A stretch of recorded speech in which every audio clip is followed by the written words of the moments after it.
137 करोड़ की आबादी वाला हमारा भारत दुनिया का दूसरा सबसे बड़ा जनसंख्या वाला देश है। इस बड़ी आबादी का एक बड़ा हिस्सा असंगठित क्षेत्र में दिन रात मेहनत करता है। इनकी संख्या 38 करोड़ से भी अधिक है। ये असंगठित श्रमिक मनरेगा कामगार, किसान, प्रवासी श्रमिक, street vendor, mid day meal श्रमिक, सिर पर बोझ ढोने वाले, ईंट भट्टा मजदूर, कचरा उठाने वाले, घरेलू कामगार, धोबी, रिक्शा चालक, भूमिहीन और खेतीहर मजदूर, निर्माण, बीड़ी और हथकरघा मजदूर, आशा एवं आंगनबाड़ी कर्मचारी आदि हैं। यानी देश अर्थव्यवस्था की एक बड़े हिस्से की जिम्मेदारी इनके कंधों पर है, जिसे ये पूरी कुशलता के साथ निभा रहे हैं। हमें इस बात का गर्व है कि हम एक आर्थिक महाशक्ति बनने जा रहे हैं और इस मकाम को हासिल करने में इनका बहुत बड़ा योगदान है। इनके इस योगदान को देखते हुए सरकार असंगठित क्षेत्र में काम करने वाले श्रमिकों का एक डेटाबेस बना रही है। श्रम और रोजगार मंत्रालय ने NIC की मदद से एक राष्ट्रीय पोर्टल के जरिए इस डेटाबेस को एकीकृत करने का बीड़ा उठाया है। इस पोर्टल पर असंगठित क्षेत्र के श्रमिकों का रजिस्ट्रेशन किया जा रहा है और उन्हें एक UAN कार्ड दिया जा रहा है। इसके लिए श्रम और रोजगार मंत्रालय एवं CSC के बीच एक समझौता हुआ है, जिसके तहत CSC इस डेटाबेस को समृद्ध बनाने में मदद करेगी। CSC के 4 लाख से भी ज्यादा सेंटर्स पूरे देश की डिजिटल डिवाइड की खाई को कम कर रहे हैं। भारत सरकार के कई तरह की सेवाओं को आप VLE जनता तक पहुंचाने में अपना महत्वपूर्ण योगदान दे रहे हैं।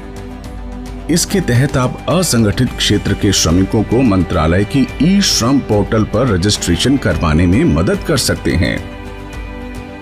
श्रमिकों का पंजीकरण करने से पहले आपको 3 बातों का विशेष ध्यान रखना है।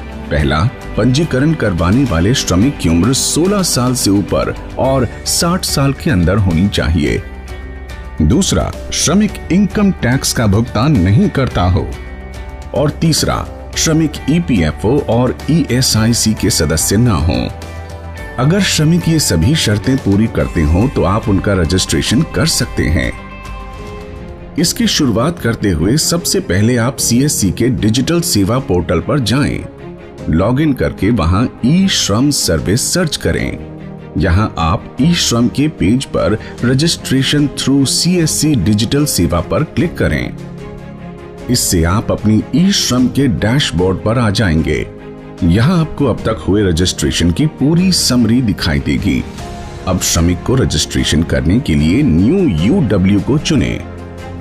श्रमिक से उनका मोबाइल नंबर पूछें, कैप्चा कोड भरें। पंजीकरण के लिए EPFO और ESIC के मेंबर न होने की घोषणा नो ऑप्शन को चुनकर करें। इसके बाद सेंड OTP पर क्लिक करें। श्रमिक के मोबाइल पर एक OTP आएगा, उसे भरकर वैलिडेट करें। वैलिडेट करते ही श्रमिक का आधार नंबर पूछा जाएगा। आप श्रमिक से उनका आधार नंबर लेकर उनकी आधार संख्या भरें। eKYC के लिए आप श्रमिक की फिंगरप्रिंट, आंखों की आइरिस या फिर OTP में से किसी भी एक विकल्प को चुनकर सबमिट करें। यहां मान लेते हैं कि आप फिंगरप्रिंट का विकल्प चुनते हैं, तो अब आपको अपने स्कैनर पर श्रमिक की फिंगरप्रिंट लेनी होगी। श्रमिक की फिंगरप्रिंट मैच होते ही आप उसे वैलिडेट करें। इससे आधार में पहले से दर्ज सभी जरूरी बेसिक जानकारी का डेटा अपने आप सिंक हो जाएगा। आपकी स्क्रीन पर श्रमिक की आधार eKYC संबंधी जानकारी दिखाई देगी।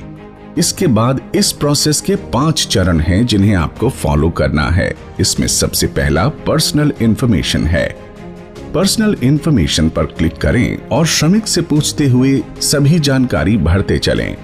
सेव एंड कंटिन्यू पर क्लिक करें। इससे आप दूसरे चरण यानी एड्रेस पेज पर पहुंच जाएंगे। यहाँ आप श्रमिक का स्थायी और वर्तमान पता भरें। सेव एंड कंटिन्यू पर क्लिक करें। इससे आप तीसरे यानी एजुकेशन और इनकम संबंधी जानकारी वाले पेज पर आ जाएंगे। यहाँ आप श्रमिक की शैक्षणिक योग्यता और मासिक आय का विवरण श्रमिक से पूछकर भरें। यहाँ आपको श्रमिक की शैक्षणिक सर्टिफिकेट और इनकम सर्टिफिकेट लगाना जरूरी नहीं है। सेव एंड कंटिन्यू पर क्लिक करें। अब आप चौथे चरण यानी ऑक्यूपेशन मतलब श्रमिक के पेशा और स्किल वाले पेज पर आ जाएंगे। यहाँ श्रमिक का पेशा और उनकी वार्षिक अनुभव की जानकारी उनसे पूछकर भरें और सेव एंड कंटिन्यू पर क्लिक करें। अब आपके सामने पांचवा और अंतिम स्टेप बैंक अकाउंट डिटेल्स आ जाएगा।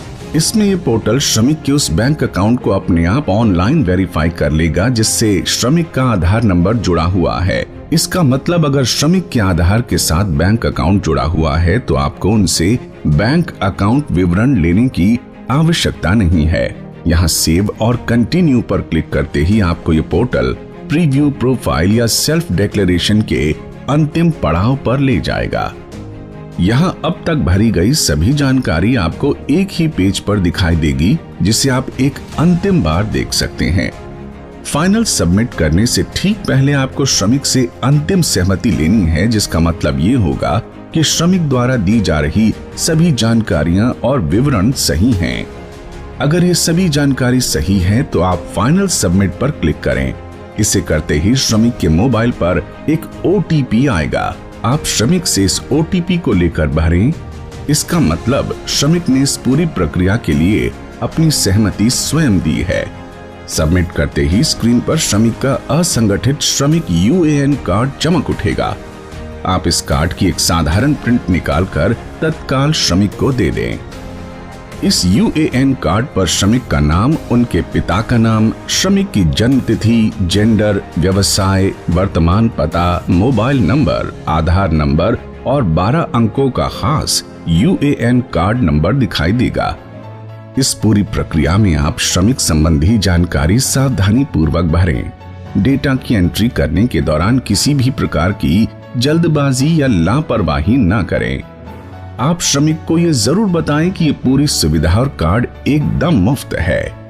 साथ ही इस कार्ड के साथ श्रमिक को 1 साल तक के लिए PM सुरक्षा बीमा योजना का लाभ बिना किसी अतिरिक्त खर्च के मिलेगा। प्रत्येक रजिस्ट्रेशन के लिए श्रम एवं रोजगार मंत्रालय CSC SPV को 20 रुपए देगा। आप VLE बंधुओं को आपकी पारिश्रमिक आपके CSC वॉलेट में मिलेगी।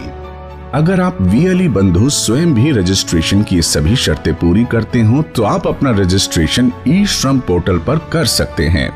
रजिस्ट्रेशन संबंधी किसी भी तरह की जानकारी, पूछताछ या फीडबैक के लिए आप CSC SPV को ईमेल कर सकते हैं।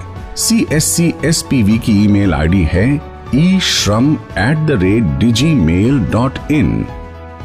आइए CSC के हम सभी VLE बंधु इस महत्वपूर्ण कार्य से जुड़ें और ज्यादा से ज्यादा संख्या में श्रमिकों का रजिस्ट्रेशन करके इस डेटाबेस को समृद्ध करें। पात्र श्रमिकों के हितों की रक्षा करने के लिए श्रम एवं रोजगार मंत्रालय की मदद करें।